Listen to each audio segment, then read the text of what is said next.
Alright, welcome back. This is the end. This is it! This is the last couple fights here. Before we face off against the Enchantress and the Grand Triumvirate, we have to deal with the Tower of Hera style room. While coming up with your own solution isn't particularly difficult, if you wanted to study off of mine, you are certainly more than welcome to. I find that this is very consistent and incredibly easy to execute, which is way more important, as you really don't want to take unnecessary damage at the end of the game. If you want it to be that much safer, you could actually use the Turncoat instead of damage boosting through that last block. The only penalty to using the cape there is that you'll have a little bit less vigor to work with for the fight, since there's no refills before the Enchantress.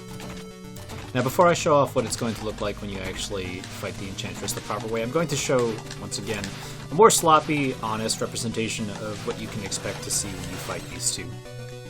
I guess I'll start off by saying that this fight is basically exactly the same fight that Spectre Knight has to deal with, so in terms of manipulating her, a lot of the same rules apply. You also don't have to damage boost off of her. This is just another way to get about the same amount of damage at the start of the fight, if you so desire. After you've dealt enough damage, she'll start her dives. Her dives are completely random, so unfortunately, you can only really pray so much that you'll be able to hit her as she's going up and down.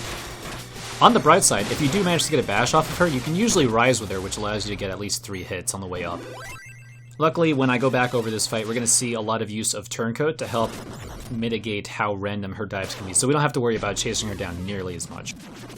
And I truly wish that we could say we're done, but we still have the Grand Triumvirate, and this fight is, it's going to really try your patience, and I really must stress that you practice this fight quite a lot, because it's just so easy for things to go wrong and for you to die repeatedly.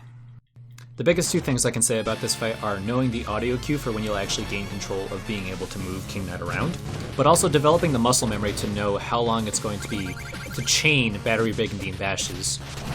Also, it really helps to have extra health on this fight. I would say having about 7 health would be really nice. It would make it so that it's a lot less of a concern or struggle to finish this fight. It is, however, just a crutch. It's completely unnecessary.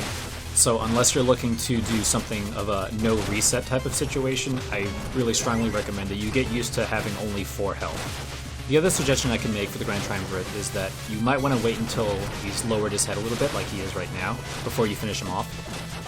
Because you really want to be able to make absolutely sure you can get the setup for this quick kill. I don't think I can overstate how happy I am that David TKI found this absolutely hilarious interaction. Brain freeze is a blessing, because we just don't have to deal with this completely awful last phase.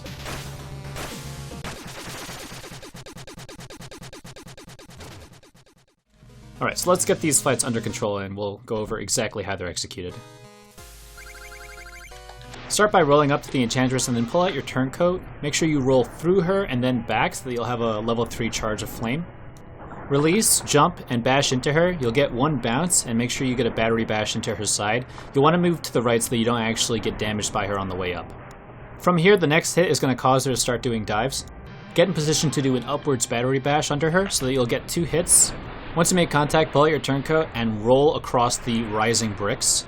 Release the flames and try to bash her. It's okay if you don't, it's just free damage that'll help speed up the end of the fight. Get to the floor and wait for her to start charging up fireballs. Bring up your Turncoat and absorb all 4 of the flames before you release. And at this point, provided that her dives aren't too wild, you should be able to get her just by bashing into her with Battery Brigandine. So once again, from start to finish, roll towards her, get your Turncoat out, roll through her and back, do a bash, bounce, charge bash, get under her and charge bash upwards, get your Turncoat out, roll across the flames, get back to the floor and absorb all 4 of her shots, release, and then try to finish her off during this last set of dives.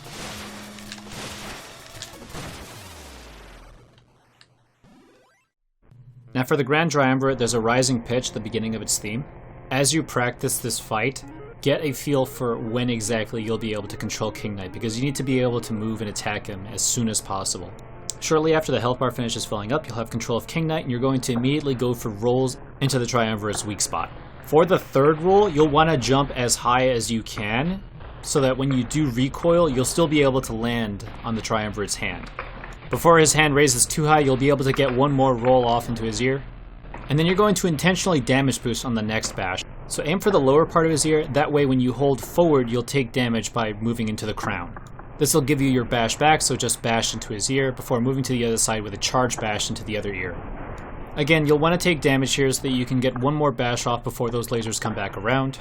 But because you can't afford to take too much damage, make sure you land in his hand and try and grab any health pickups.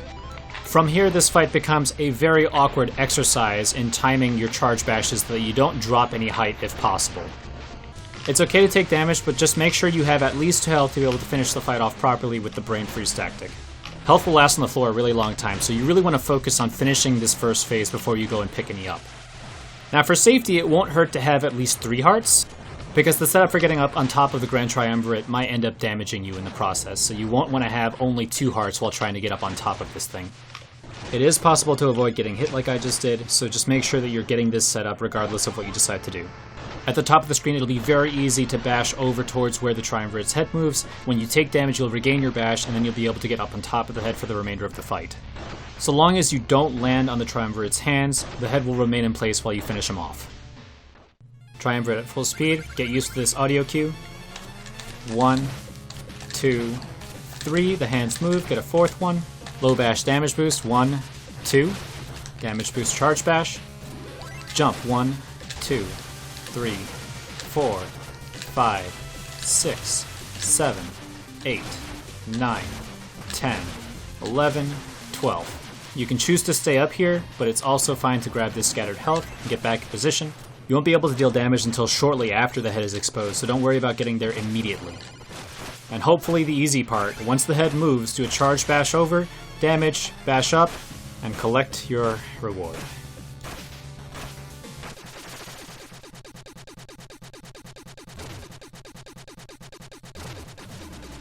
That'll wrap up King Any Percent, and I hope that this guide has been helpful. If you have any other questions, feel free to leave them in the comments below, but I also really encourage people to check out the Discord. In the description we have a link to our server, where we'll be more than happy to answer any questions that you have. We'll celebrate your victories, and we'll share in your misery. Big shoutouts and many thanks to people who helped me put these guides together. Runners, both new and old, will find strats all the time, so it's very nice to have a community that comes together to help find the most consistent ways of beating this game quickly.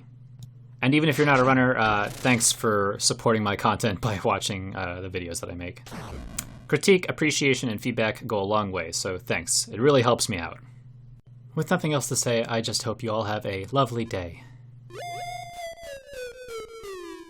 Thank you for watching. Take care.